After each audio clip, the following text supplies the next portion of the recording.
Hello दोस्तों, मेरे channel सिद्ध सावर मंत्र में आपका दोबारा से हार्दिक स्वागत है। और दोस्तों, आज मैं आपके लिए लेकर के आया हूँ एक बहुत ही महत्वपूर्ण साधना जिसका नाम है तिलोत्तमा अप्सरा। और देखिए, साधना को बताने से पहले जो भी मेरे चैनल पर व्यूअर्स हैं, जो नए आए हैं, उनसे मैं विनती करता हूँ कि वो चैनल को सब्सक्राइब जरूर कर लें और नोटिफिकेशन बेल को भी प्रेस कर दें, ताकि आपको जो भी मैं लेटेस्ट वीडियो डालूं उसका नोटिफिकेशन आपको तुरंत मिल जाए और उस वीडियो को आप देख पाएं। और मैं उनसे प्रार्थना करूंगा कि जो मैंने पहले और जो वीडियोस डाली हैं उनमें नाभि दर्शना अप्सरा और उससे संबंधित कि साधना किस तरीके से पूर्ण होगी, वो उसके जो उपाय मैंने बताए हैं उन वीडियो को भी देख लें, क्योंकि उपाय तो सभी जितनी भी अप्सराएं हैं उन सब के लिए सेम ही हैं। आप किसी भी अप्सरा की साधना करो तो उसमें सबके लिए उपाय सेम है, कोई अलग से उपाय की जरूरत नहीं है या अलग से कोई नियम निर्देश की जरूरत नहीं है। अप्सराओं का ज्यादातर सभी का उपाय सेम सा ही है कि आप किस तरीके से साधनात्मक लेवल को बढ़ा के रखेंगे और किस तरीके से उनको उनकी साधना करेंगे, क्या क्या आपको निर्देश उनमें दिए गए हैं जो उनका पालन करना है, तो वो सब में सेम है, कोई अलग से नहीं है। और जिन भाइयों को मेरी वीडियो अच्छी लगे और उनको अगर समझ में आए कि हाँ जो कुछ बोल रहे हैं सही बोल रहे हैं, तो उनसे मैं निवेदन करूंगा कि वो वीडियो को लाइक जरूर कर दें। और दूसरी जो मैंने जो वीडियो डाली हुई है उनको भी जरूर देखें और उनके एक एक शब्द को ध्यान से सुने, तभी आपको पता लग पाएगा कि अप्सराओं की साधना में किन किन चीज़ों की, किन किन नियमों की जरूरत होती है, जो कि हमें सतर्कता से और दृढ़ता से पालन करना होता है। तो यहीं पर मैं एक ये तिलोत्तमा अप्सरा है, इसके बारे में मैं आज बताने जा रहा हूं, क्योंकि अप्सरा तो 108 होती हैं और मैन जो अप्सराएं होती हैं सिर्फ उन्हीं की जो है जो साधना की जाती है, तो उनमें तिलोत्तमा का स्थान भी वरिष्ठ क्रम में आता है। अब वरिष्ठ का मतलब यहाँ उस चीज से तात्पर्य नहीं है कि भैया वो आयु में बड़ी है, उसकी दिव्यता और सौंदर्य की पराकाष्ठा है, जो कि उसकी वो इतनी दिव्य और सौंदर्य है कि वो मतलब वरिष्ठ क्रम में आती है, प्रथम स्थान में, और जिसके कारण इसकी साधना को भी अत्यंत दुष्कर कार्य माना गया है। ऐसा नहीं है कि मैंने वीडियो डाल दी कि भाई ये तो एक दिन में अप्सरा सिद्ध हो जाएगी या 4 दिन में हो जाएगी या फिर और जो अप्सराएं हैं उनकी तरह हो जाएगी। नहीं भाई, इस अप्सरा को सिद्ध करने के लिए बहुत ही परिश्रम की जरूरत है। जो वीडियोज और जो डली हुई हैं यूट्यूब पर, वो आप भ्रम में ना आए, ये मैं आपको बता देता हूं। देखिए, इस अप्सरा को उर्वशी, शशि देव्या, मृगाक्षी, रंभा, इनमें इस तिलोत्तमा को जो है एक विशिष्ट स्थान मिल रहा है, विशिष्ट स्थान है इसका। और मुख्य रूप से जो ये इंद्र के दरबार में नृत्य का कौशल प्रदर्शन ही करती है। जो भी आपने और भी अगर किसी ने ग्रंथ पढ़े होंगे तो उनमें भी दिया होगा। लेकिन एक चीज मैं आपसे पहले ही बता देता हूं कि कोई भी साधना करें, किसी भी अप्सरा की साधना करें, लेकिन जो साधक है उसे चुनौती का भाव होना चाहिए। अब चुनौती का भाव मतलब कि एक तरीके से चुनौती स्वीकार करे कि नहीं, मुझे सिद्ध करना है, मुझे प्रत्यक्ष करना है और मैं करूंगा। और वो अप्सरा कहे कि मैं नहीं आऊंगी, तुम करो। लेकिन अब उस अप्सरा की जो चुनौती उसने दी है, उस चुनौती को स्वीकार करे, वही साधक है सच में। तो क्योंकि वो साधक ही क्या जो चुनौती स्वीकार ना कर सके। अगर चुनौती स्वीकार ना कर सको तो फिर साधनात्मक लाइन में उतरने का कोई मतलब नहीं रह जाता, क्योंकि साधना में चुनौती तो मिलना स्वाभाविक है।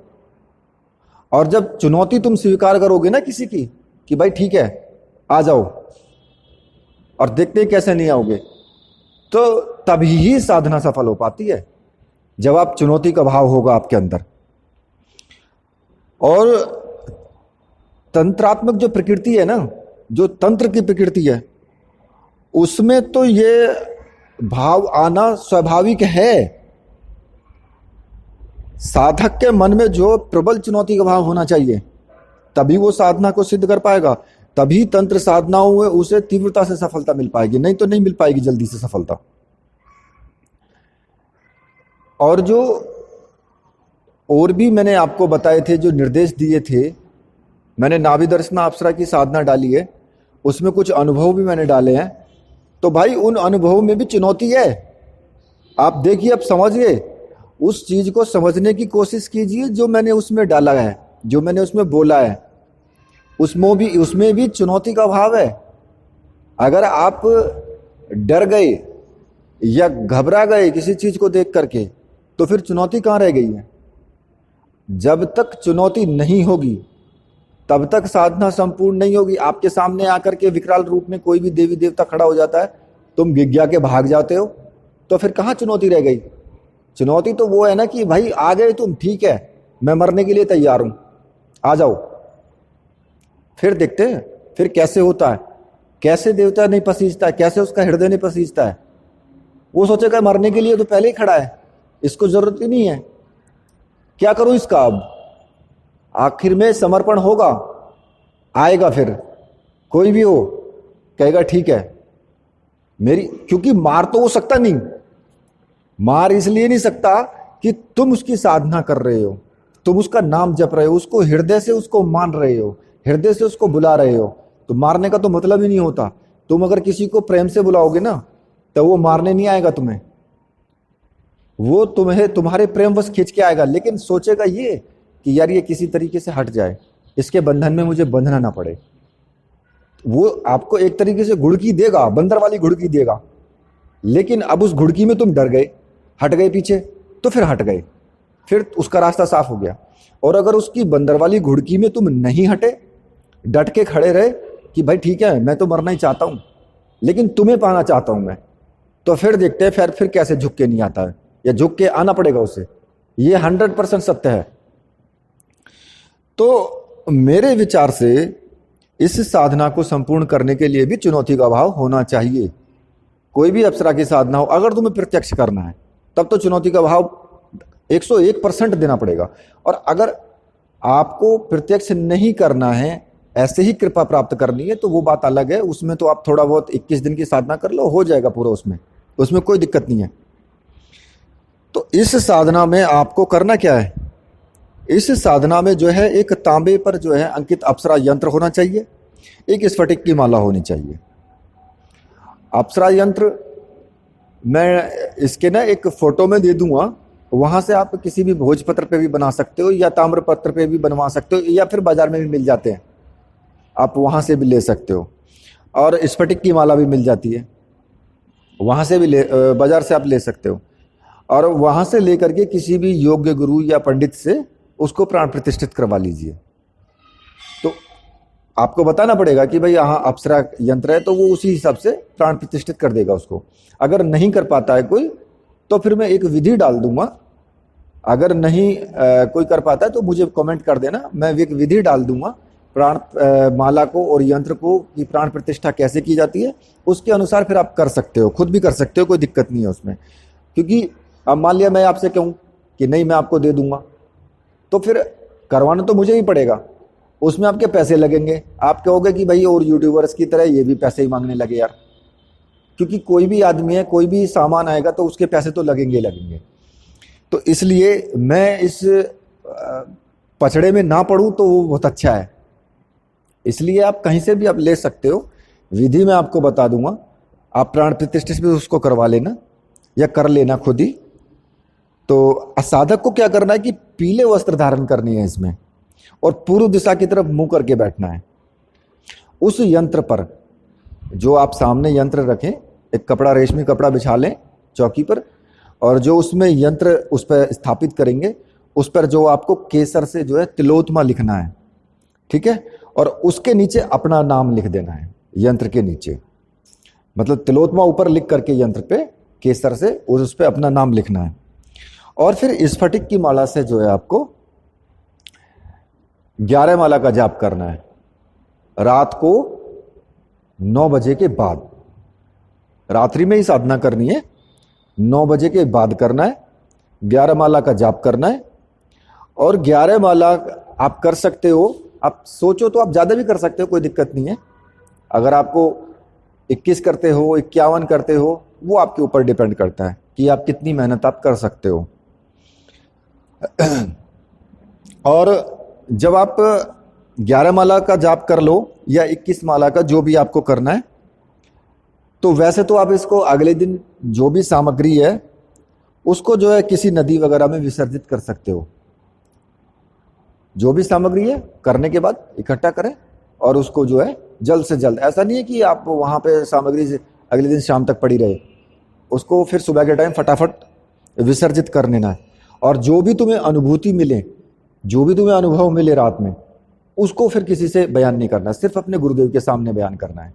आप गुरुदेव से आप बता सकते हो कि आपको क्या क्या मतलब प्रत्यक्ष रूप से या कैसे भी उनको जो है मतलब बैठ करके सामने या पत्र से, जो भी मतलब हो, उससे उनसे व्यक्त कर सकते हो।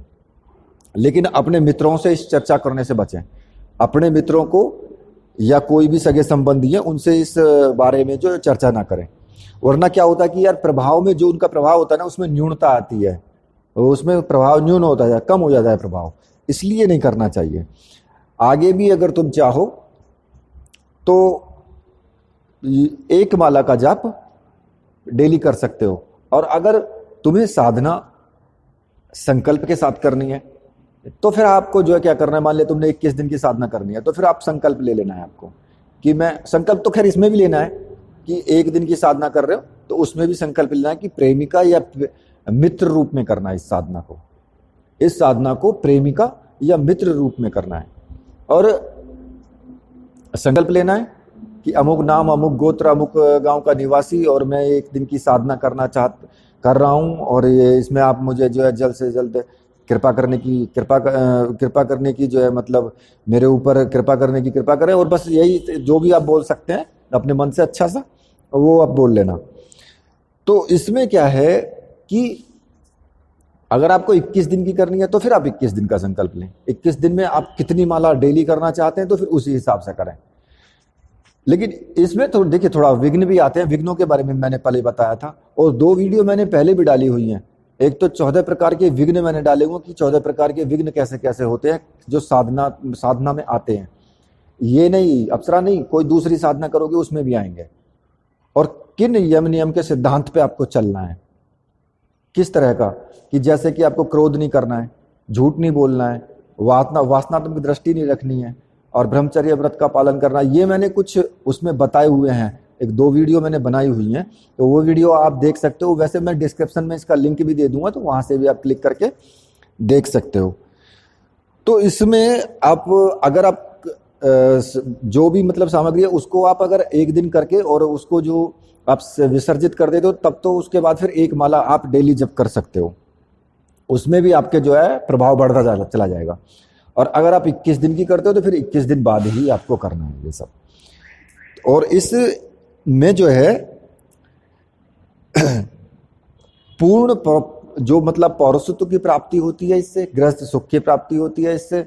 और सबसे बड़ा कारण होता है कि अगर मान लिया आपके घर में, परिवार में सब आपको प्रेम की दृष्टि से देखेंगे, ये आपके अंदर एक गुण आ जाता है कि आपको सब लोग प्रेम करेंगे, वो अप्सरा के प्रभाव से।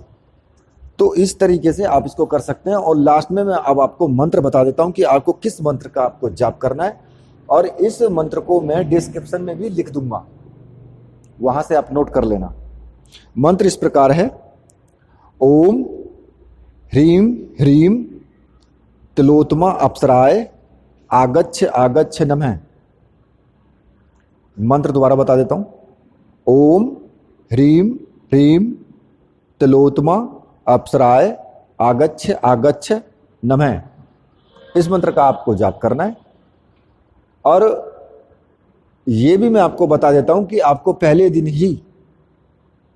दिन ही आपको अनुभव जरूर होंगे।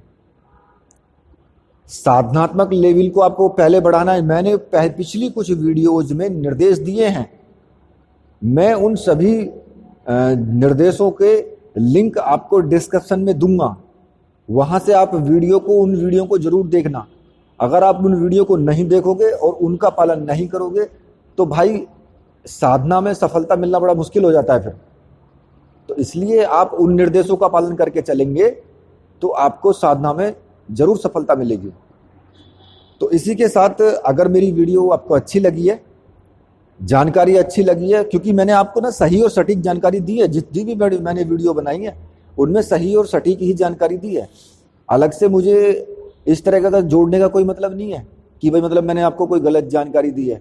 जो मेरे मन में आ रखा है ना, जो दिल में आया है, जो मुझे अच्छा लगा है और है भी, जो अनुभव किया है, उसको मैंने आपको जानकारी दी है। तो इस जानकारी के साथ ही और इस साधना के साथ ही मैं आपसे अब विदा लेता हूं। तो बोलिए मेरे साथ, जय हो वीर बजरंगबली हनुमान जी महाराज की जय। जय हो मेरे परम